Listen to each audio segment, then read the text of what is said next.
That moment arrived in the early morning of the Sahel, when the sun was still trembling as it lifted itself above the horizon and the first rays swept across fields still sleeping.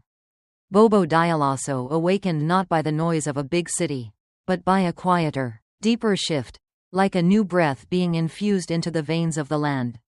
People often say there are days that pass like any other, and days that carve their mark into history. May 25, 2025, was one of those days.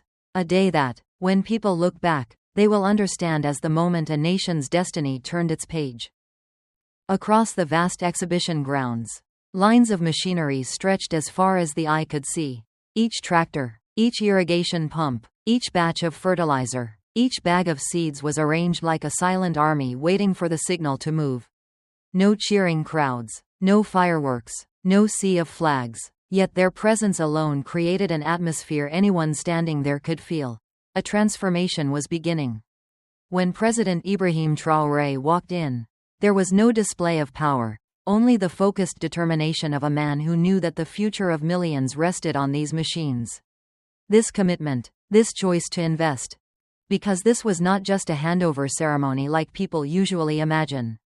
It was a clear, forceful declaration that Burkina Faso had entered an era where agriculture was no longer a burden, but the backbone of national sovereignty. 104 billion CFA was not a number meant to impress. It was the price of freedom. Freedom from dependence on imports. Freedom from the uncertainty of long dry seasons. Freedom from the condescending belief that the Sahel can only survive on aid. And those silent machines standing there were the symbols of a new kind of uprising. No guns, but the will to change fate through labor and knowledge. The entire space seemed to hold its breath as farmers from every region gathered. They stood quietly, looking at tractors with horsepower they had only ever seen in videos from distant countries. They ran their hands over the bags of seeds packed with care. They examined the floating fish cages that had been unfamiliar just a few years before. Their faces revealed surprise, but in their eyes there was something stronger. Hope. Hope that war could not take away. Hope that poverty could not suffocate. Hope they had waited far too long for their leaders to understand and awaken. In those moments, the distance between years of hardship and the new road opening before them became unmistakable. Only a year before, the nation had invested 77 billion in agriculture. This year the number soared to 104 billion, a leap never before seen in Burkina Faso's agricultural history. That number wasn't sitting on paperwork.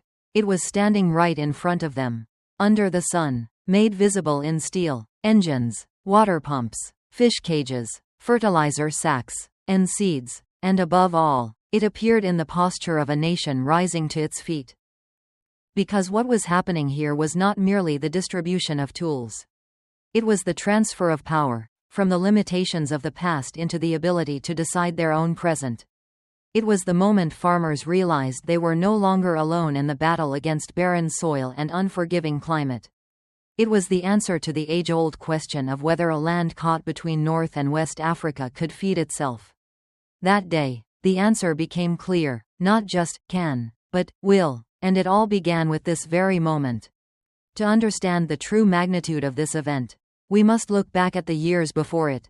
For decades, Burkina Faso was a country where agricultural output was constantly pressured by climate. By lack of water, lack of equipment, lack of investment, and above all, the lack of confidence felt even by those who had worked the land for generations. The world often calls the Sahel a belt of scorching sun and scarcity. A place where failed harvests are seen as almost unavoidable. But those who live here know that behind those hardships lies the resilience of people who rise after every setback. Who replant their fields after every dry season. Who wait for rain the way they wait for a chance to change their lives. In that context, the shift from 77 billion invested in 2024 to 104 billion in 2025 is far more than a financial addition. It is a turning point that marks a new way of thinking. A mindset that no longer sees agriculture as a sector barely surviving, but as the center of economic strategy and national sovereignty. Because any nation that wants to be strong must first be able to feed itself. And any government that wants to stand firm must first ensure its people no longer fear hunger. When President Ibrahim Traoré announced an investment exceeding 100 billion for machinery, fertilizers, seeds, aquaculture equipment, and mechanization, many called it the boldest shift in the country's agricultural history, not because of the enormous figure, but because it came at the right moment, when security was improving, when national spirit was rising, when people were ready to rebuild their nation with their own hands. Such a resource arrived like a spark igniting a reservoir of energy that had been waiting to explode. On May 22, when the city of Bobo Dioulasso watched hundreds of new tractors roll across the ground, the roar of their engines sounded like an answer to an era of neglected agriculture. The carefully packed seed batches, 15,000 tons, did not only represent this year's planting season, but also a commitment to reach 20,000 tons in the years to come.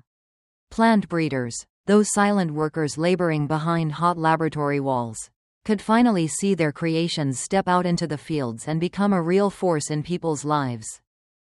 Alongside that, the increase from 60,000 tons of fertilizer to 70,000 completely changed the landscape of cultivation.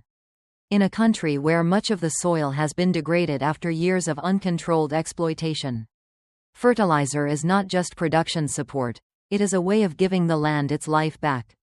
Those neatly arranged fertilizer bags were no longer just supplies for a single season, but the first building blocks of sustainable agriculture.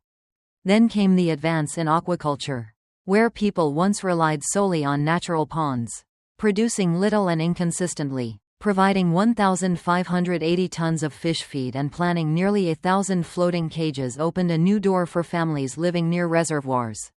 In a landlocked nation, aquaculture was once considered a distant dream.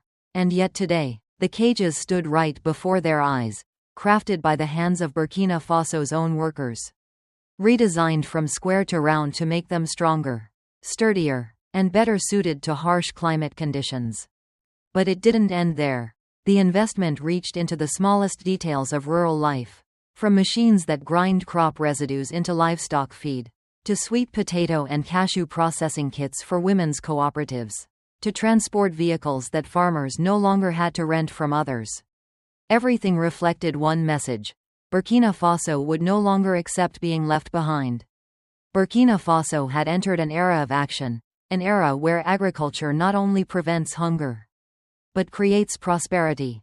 And within that transformation, the story truly begins. A story not only about machines, fertilizers, or seeds, but about the deep, root-level change of a nation rising. In the vast open space flooded with early morning light, where rows of machinery stood like steel pillars of a new era, the true point of attention wasn't just the numbers or the modern equipment. The heart of the story began with the seeds, tiny enough to rest in the palm of a hand, yet powerful enough to determine the fate of an entire harvest.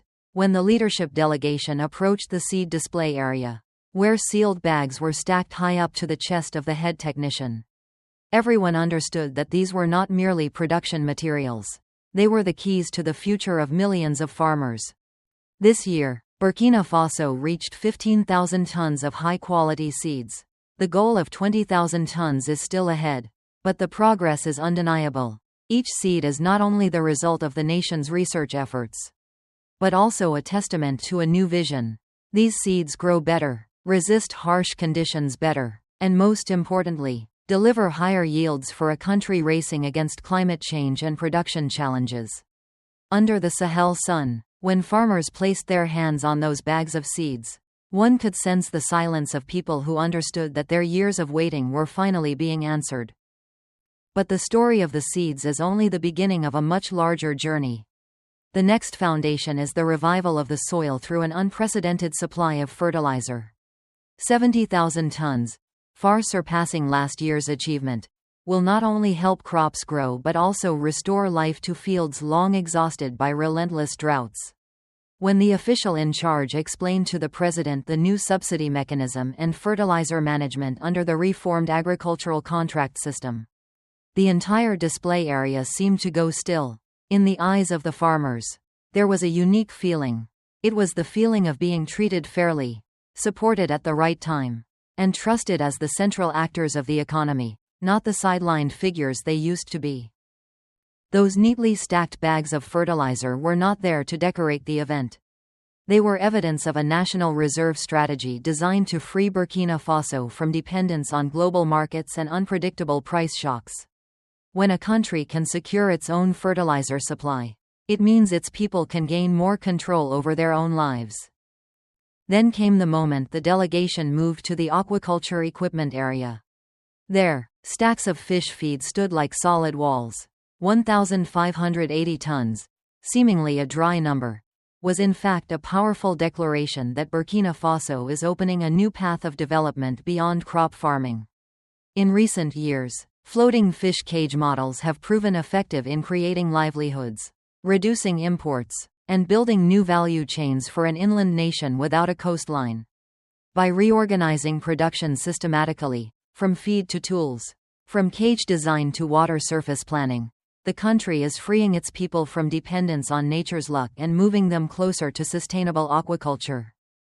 What moved people most was not the scale of the equipment, but the fact that these round fish cages were crafted by the hands of local workers.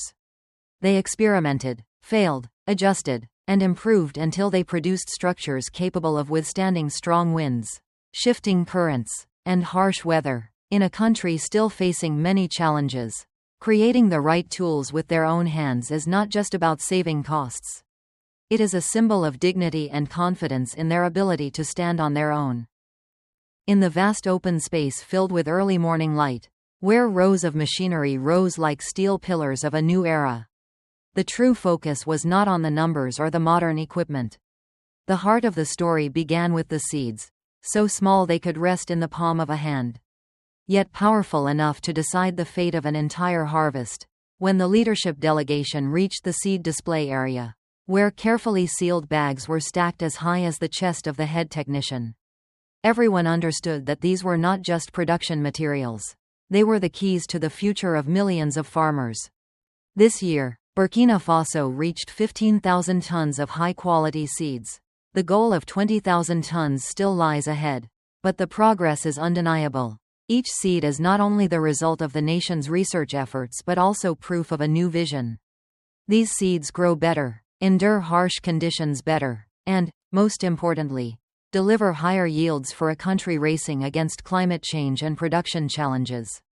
Under the Sahel sun, when farmers placed their hands on those bags of seeds, you could feel the silence of people who knew their years of waiting were finally being answered. But the story of the seeds is only the beginning of a much larger journey. The next core step is bringing fertility back to the land through an unprecedented supply of fertilizer. 70,000 tons, far beyond last year's figure, will not only help crops grow but also restore life to fields hardened by long droughts. When the official in charge explained to the president the new subsidy mechanism and fertilizer management under the reformed agricultural contract model, the entire display area seemed to fall still. In the eyes of the farmers, there was a special feeling, one of being treated fairly, supported at the right moment, and trusted as central actors of the economy, not as those standing on the margins as before. Those neatly arranged bags of fertilizer were not there to decorate the ceremony. They were evidence of a national reserve strategy designed to free Burkina Faso from dependence on global markets and unpredictable price swings. When a country can control its own fertilizer supply, it means its people can take greater control over their own lives. Then came the moment the delegation moved to the aquaculture equipment zone. There, stacks of fish feed stood like solid walls. 1,580 tons, a number that might seem dry, was actually a powerful assertion that Burkina Faso is opening a new path of development beyond crop farming. In recent years, floating fish cage models have proven their worth by creating livelihoods, reducing imports, and building new value chains for an inland nation with no coastline. By reorganizing production systematically, from feed to tools, from cage design to water surface planning, the country is helping its people break free from dependence on nature's luck and move closer to sustainable aquaculture. What moved people most was not the scale of the equipment, but the fact that these round fish cages were crafted by the hands of local workers. They experimented, failed, adjusted, and improved until they created structures capable of withstanding strong winds, shifting currents, and harsh weather, in a country still facing many difficulties. Creating the right tools with their own hands is not simply a way to save money. It is a symbol of dignity and confidence in their ability to stand on their own. If seeds and fertilizers are the promise of better harvests, then mechanization is the force that turns that promise into reality. When the leadership delegation moved toward the mechanization display area, the atmosphere seemed to shift entirely. Large tractors stood boldly in the early sunlight, their metallic bodies reflecting the rays and forming a faint halo, as if they were built not only to till the soil, but also to declare one truth: Burkina Faso's agriculture has entered a new era. Last year, the country put more than 400 tractors into operation. That number was once seen as a major step forward. But this year, with more than 500 new tractors ready to roll, the confidence of those watching seemed to surpass all previous expectations. No more farmers struggling with primitive hand-drawn plows. No more vast fields managed with only a handful of small, inadequate tools. These tractors, ranging from 60 to 80 horsepower, were allocated by region, soil type, and farming scale. This way of organizing revealed a completely new mindset, the mindset of a nation that wants to farm not just to survive, but to grow. Mechanical technicians were brought in to explain how they learned, repaired, and even manufactured spare parts themselves. They couldn't hide their pride when talking about how broken components no longer forced machines to sit idle for days. Spare parts produced right in the country, crafted by their own hands, reduced repair time, cut costs, and kept machines running without interruption. In their eyes was a joy that words can hardly capture. The joy of people who know their skills are now tied directly to the life force of their nation. Beyond the tractors was a long line of neatly arranged rototillers, 1,102 of them. Small but powerful, they were designed for plots under 2 hectares, offering a lifeline to households with limited land who still wanted to maximize productivity. While presenting them, the supervisor emphasized that rototillers consume little fuel, are easy to use, and adapt to any terrain.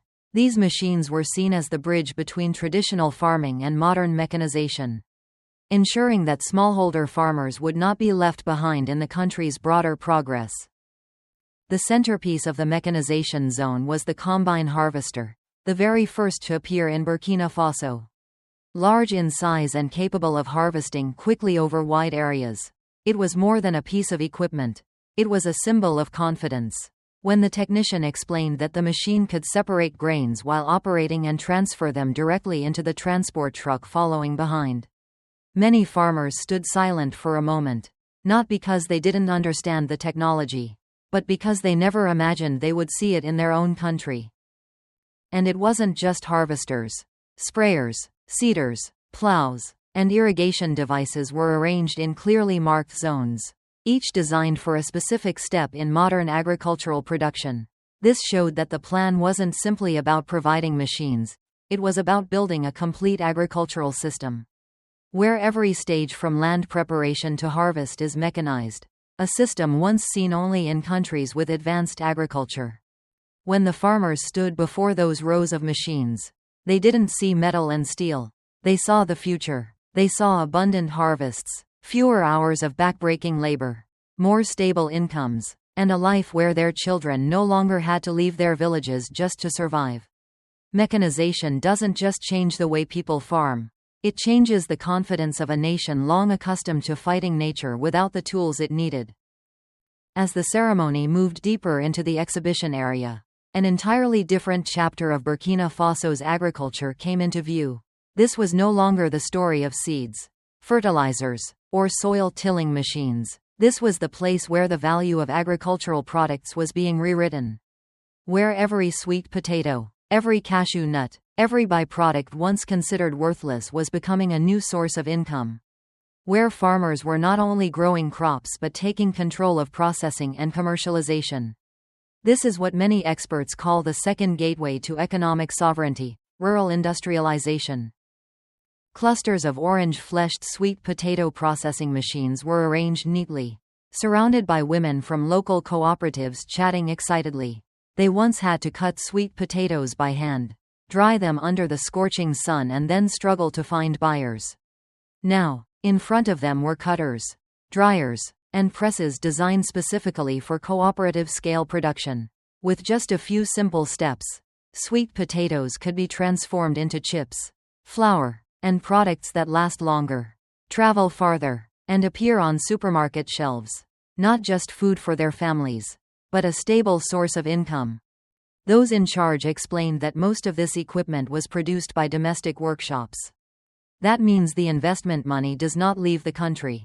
It supports the machinists, their families, and the growing industrial capacity of the entire nation.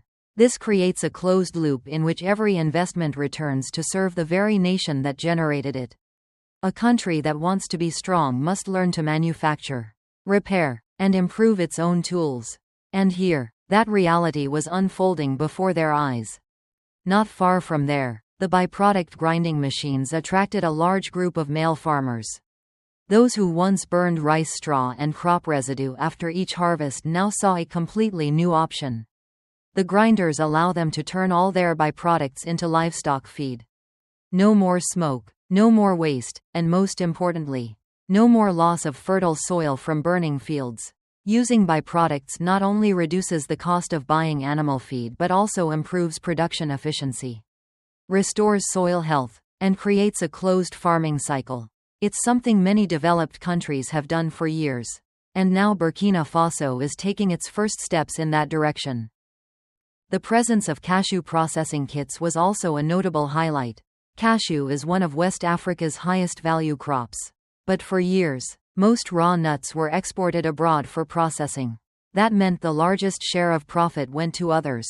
Now, with processing equipment being delivered to local communities, that value chain is finally coming home. This not only creates jobs but also helps Burkina Faso move away from selling cheap raw materials and buying back expensive finished products. The final section of the display was the transport and logistics system.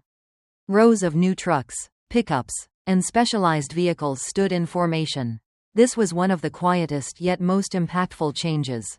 For years, Burkina Faso's agriculture faced a heavy obstacle: slow, dependent, and costly transportation. Farmers had abundant harvests yet couldn't get their produce where it needed to go. Fertilizers, seeds, and livestock feed often took weeks to reach those who needed them.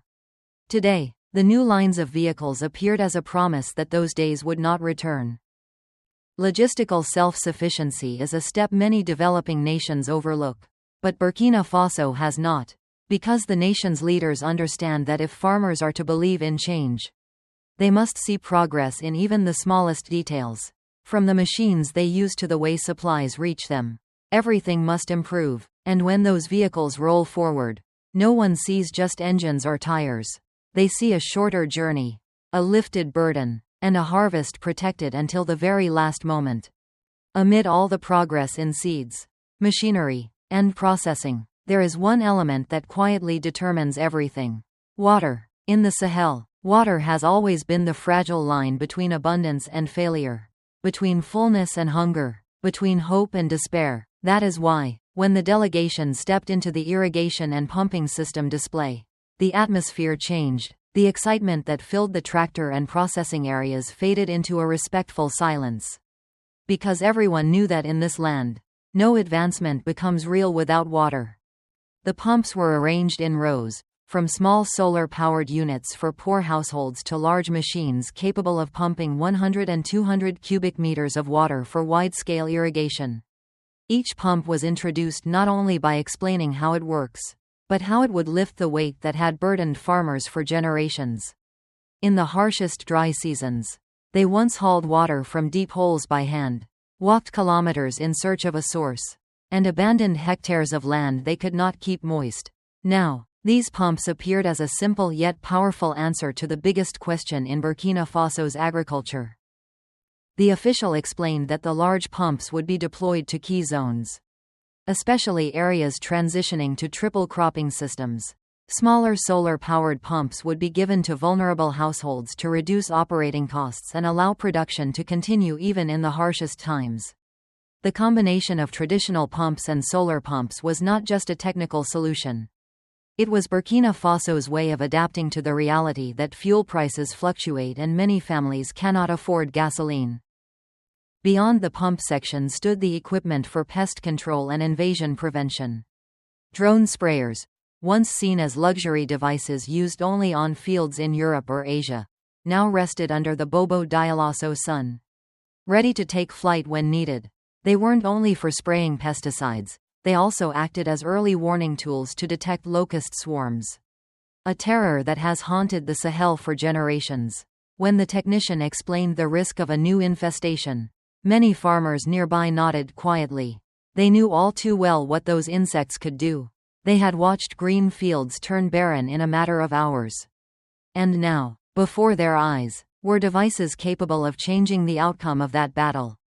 But the part that left everyone silent the longest was the mention of the irrigation works being expanded nationwide.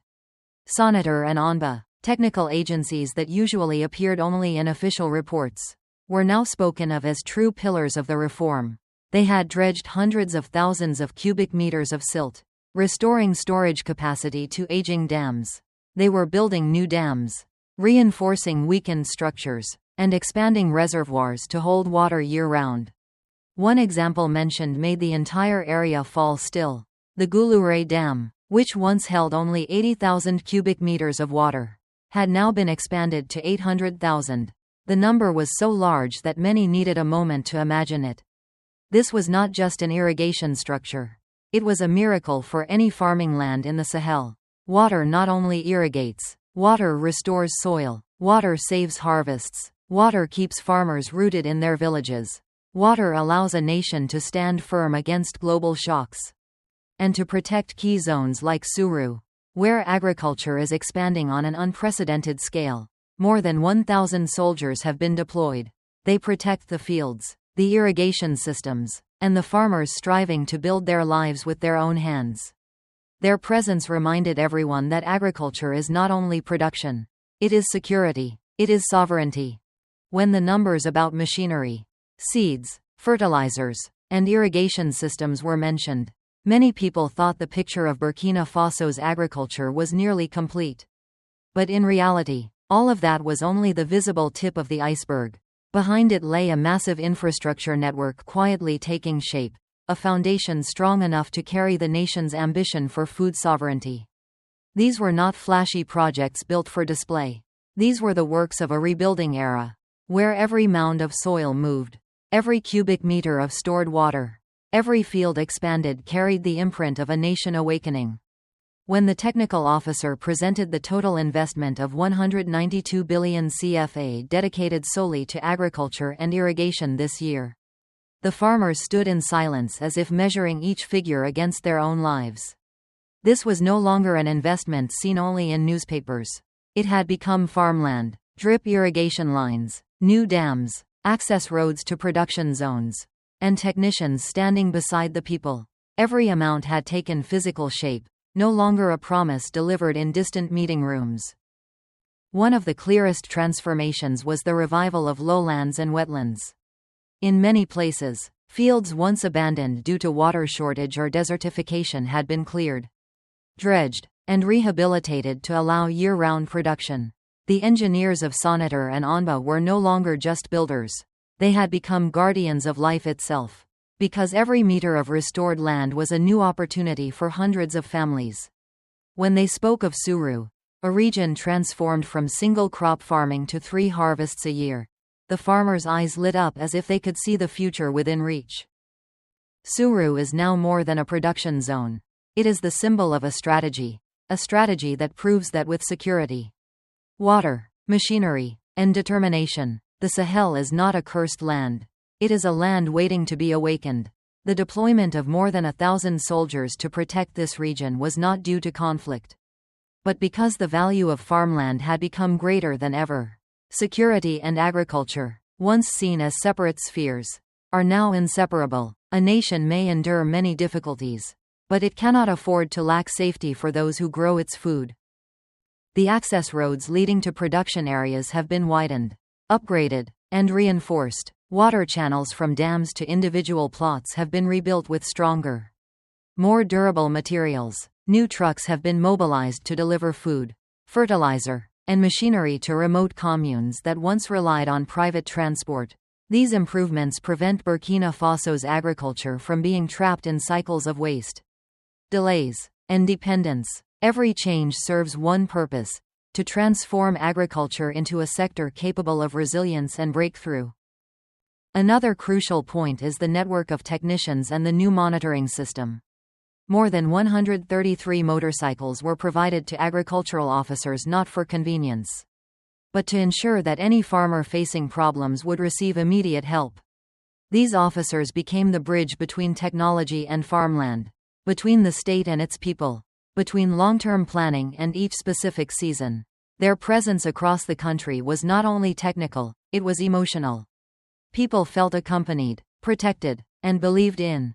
Through every project completed, every field revived, every plot reclaimed, Burkina Faso is proving that food sovereignty is not a luxury. It is a goal within reach when a nation decides to rise by its own strength.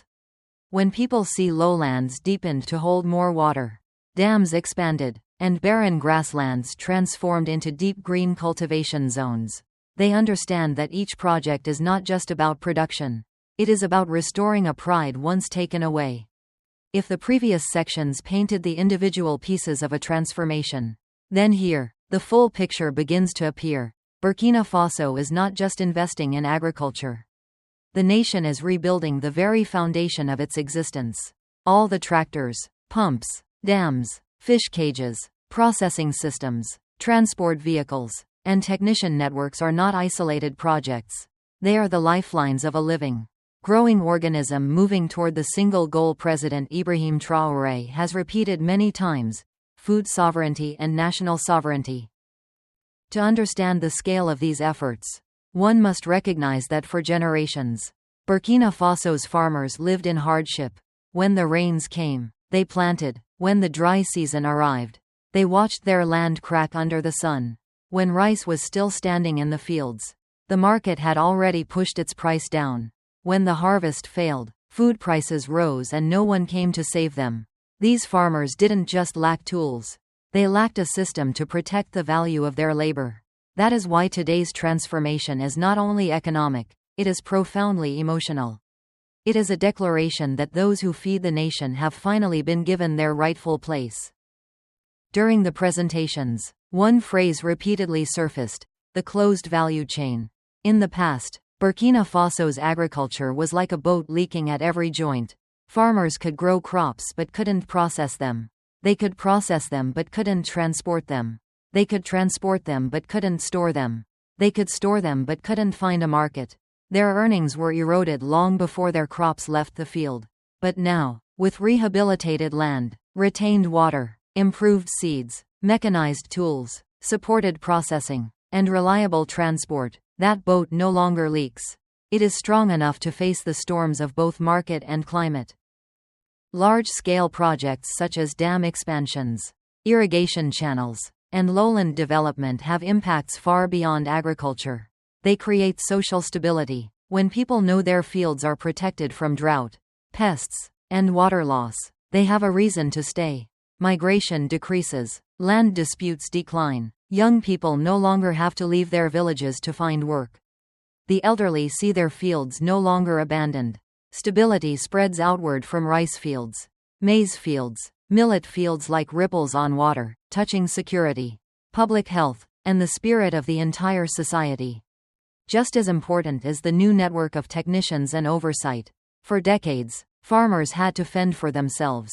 When machines broke, they fixed them alone. When pests appeared, they guessed their own solutions. When irrigation canals were blocked, they dug them out by hand. Today's change is rooted in the fact that they are no longer alone. The 133 motorcycles assigned to agricultural officers are not gifts. They are tools to build a support network where any farmer in trouble can receive immediate help. It is the care of a state that listens and acts. The restoration and expansion of dams also brings long-term effects far beyond this moment's numbers. The Goulouré Dam has increased its capacity tenfold. Others like Boulebi, Itenga, and Lenba are being dredged or rebuilt. These are structures that may last decades, perhaps generations. They are physical memories a nation leaves to its descendants. When water is kept, an entire land is kept. When a land is kept, an entire community is kept. But above all, this wave of investment and reconstruction is changing how the people see themselves. They once believed their small nation was destined to remain passive, dependent on aid, on imports, on the weather. But today, as they witness larger dams, stronger tractors, better engineers, newly opened roads, and revived fields, they are beginning to believe that Burkina Faso can shape its own future. As Burkina Faso's agricultural transformation reaches this stage, nothing stands alone anymore. Everything flows into one powerful current, like a river whose bed has been cleared, whose banks have been widened, and whose waters have been replenished, ready to surge forward and nourish an entire thirsty land. Now, people no longer see just tractors or seeds, fertilizers or fish cages, dams or spraying drones. They see an idea, a direction, a clearly marked path defined by consistent action and a rare determination in Burkina Faso's modern history. Part 9 is where all these efforts intersect, where their true meaning becomes visible. This story is not only for farmers. It is for anyone who has ever asked whether a nation in the Sahel, scarred by its past and challenged by its present, can chart its own destiny. The answer now lies in the sight of more than 104 billion CFA worth of equipment spread across the land of Bobo Dioulasso. In the sound of tractor engines rolling through the morning. In dams whose capacity has grown tenfold. In each solar-powered pump installed in the homes of vulnerable families. This is not just investment. It is a declaration of sovereignty. In the speeches recorded that day, one phrase echoed repeatedly: food sovereignty. But if it stopped at a slogan, it would fade like many others before it. What makes this different is that everything promised is now appearing in physical form. New transport trucks delivering supplies. Technicians equipped to reach every plot of land. Post-harvest storage systems being deployed. Reclaimed wetlands reborn as green fields. Every small detail builds a larger system. Every individual effort strengthens the collective force. That is why, when the agricultural representative stood before President Traoré and declared that they were committed to carrying out this vision on behalf of the rural world, his words were not ceremonial. They carried the weight of millions. Farmers are no longer pushed to the margins of development strategies. They stand at the center.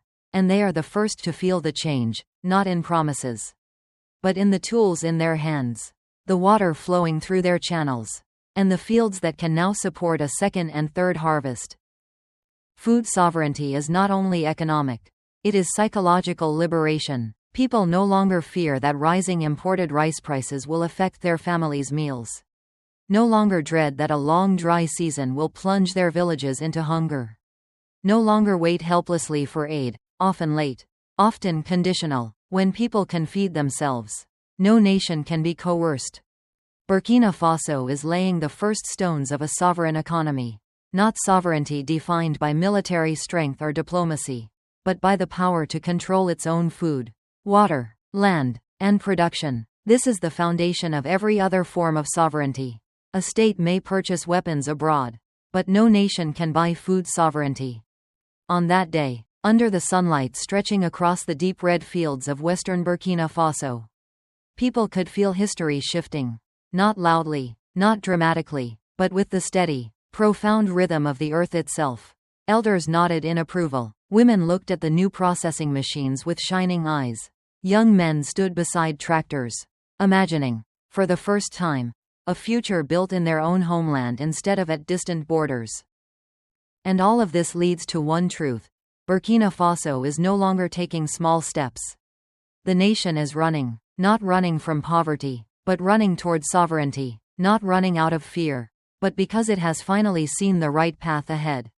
As the sun climbed higher over the sky of Bobo Dioulasso, spreading its light across the machines, the dams, the seed bags, and the faces watching every word being spoken, it became clear that this story had grown far beyond the scope of a simple equipment handover ceremony.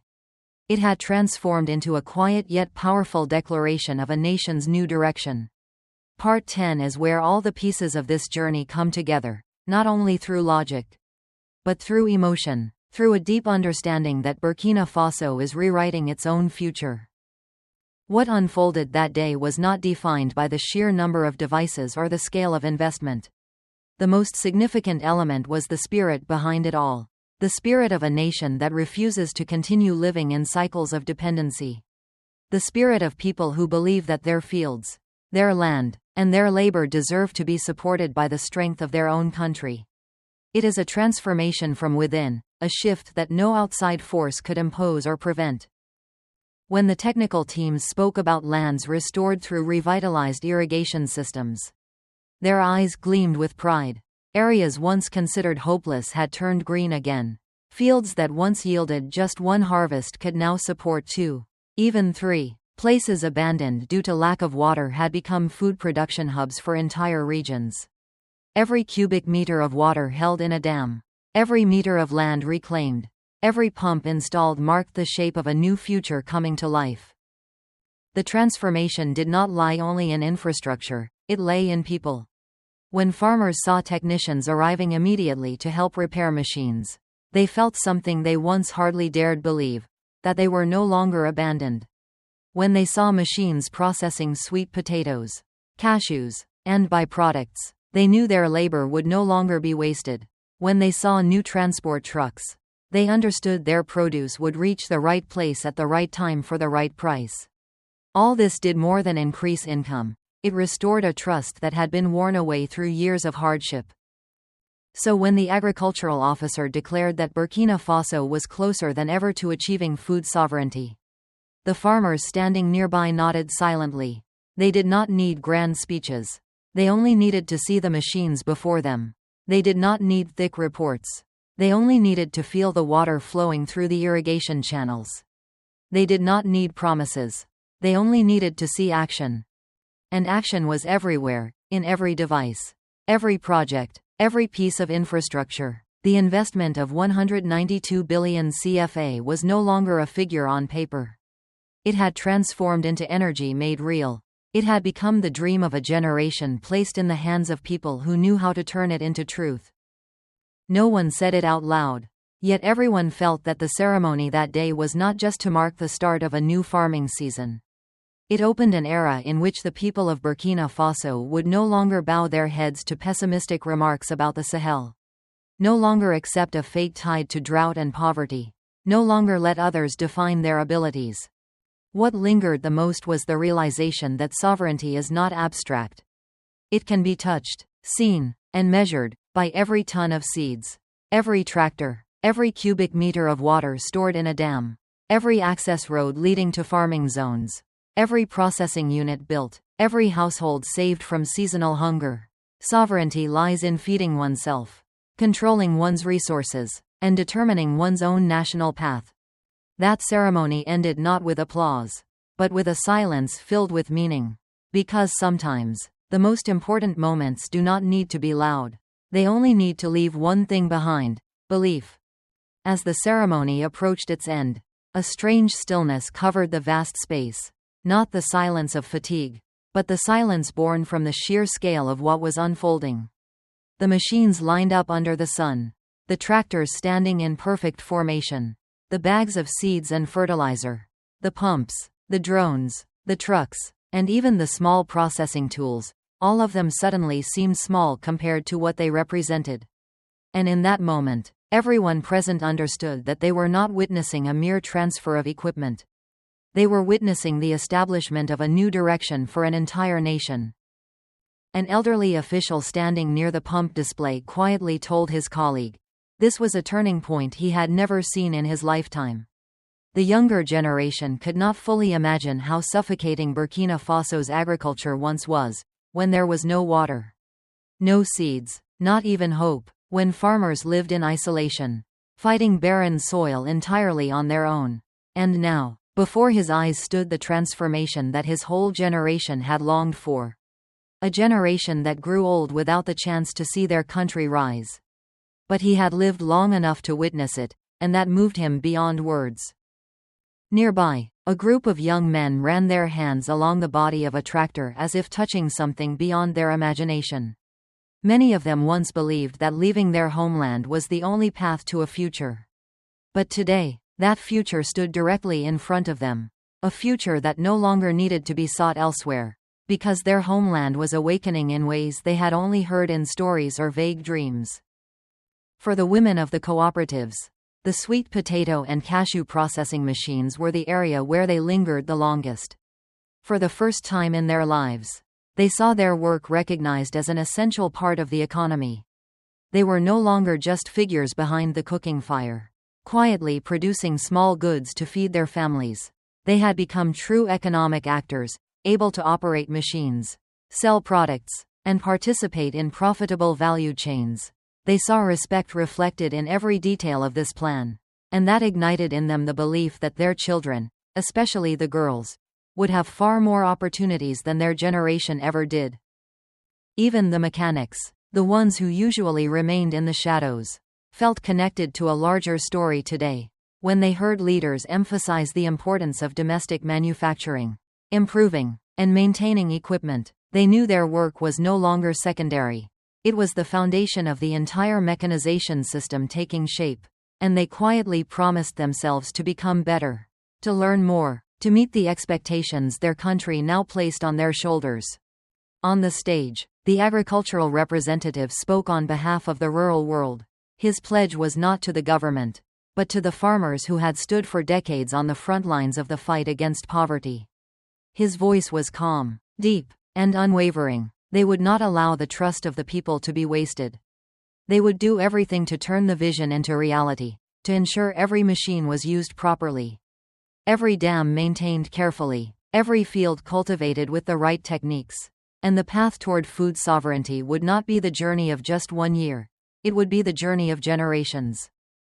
What moved people most was the realization that everything unfolding did not belong to a single individual or institution. It belonged to the country. It belonged to the farmers who had poured their labor, sweat, and tears into every inch of this land. And above all, it belonged to the future of Burkina Faso. The ceremony came to a close as the sun reached its peak, stretching its light across rows of silent yet proud machines. People slowly left the exhibition grounds, but no one walked away without turning back for one last look. Not to admire the shiny equipment, but to remember the moment they realized their country had begun a new chapter. In the eyes of the elders there was relief.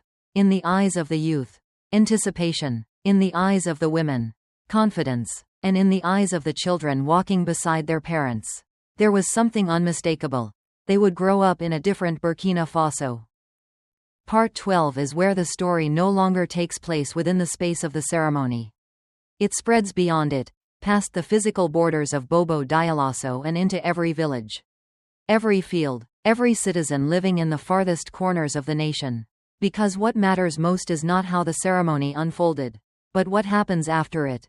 The 192 billion CFA invested in agriculture. The 104 billion CFA in equipment and supplies. The thousands of machines and irrigation structures only matter when they enter the soil, the hands, and the real harvests of the people. This is the moment when the most beautiful part begins. Not the promises, but the quiet actions of farmers operating their new pumps. Not the speeches, but the roar of tractors crossing fields long abandoned. Not the numbers, but the seeds sprouting on land once considered unfit for farming. And not temporary pride, but real harvests that transform daily life. A new harvester will cut 3 weeks of work down to 3 days. A grinder will turn crop residue into livestock feed instead of letting it burn. A floating fish cage will provide steady income to hundreds of families living by the lakes. A drone can save an entire harvest from pests. A dredged dam can keep an entire region alive through the dry season. And each change is a brick in the house of self-reliance that Burkina Faso is building. But the most important element isn't the machines. It's the people. From the engineers dredging dams, the mechanics crafting spare parts, the agricultural officers riding motorcycles to every field, the cooperative women drying sweet potatoes, to the farmer holding a new bag of seed, every one of them is part of this journey. This is not a government reform. This is the reform of an entire nation. If anything reveals the truth most clearly, it is belief. The belief that Burkina Faso can feed itself. The belief that its people can shape their own future without bowing to anyone. The belief that history is not a chain of inevitable tragedies, but a river whose direction can be changed by will, unity, and endurance. And it is this belief that gives life to every number in this project. When everyone had left the exhibition grounds, when the dust settled, only rows of machines remained, waiting to be transported to the far corners of the country. A new chapter for Burkina Faso had begun. No one can predict exactly how perfect the future will be. But everyone understood that with what is happening now, Burkina Faso will never return to a time when its fate was decided by others. And if this story moves you, whether you live in Burkina Faso or anywhere else in the world, leave a comment to share your thoughts. Subscribe to the channel to follow this journey of rebuilding, so every story of self-reliance, belief, and renewal can travel even farther. This is not just the story of a nation. It is the story of the dignity of people who dare to rise and take hold of their own future.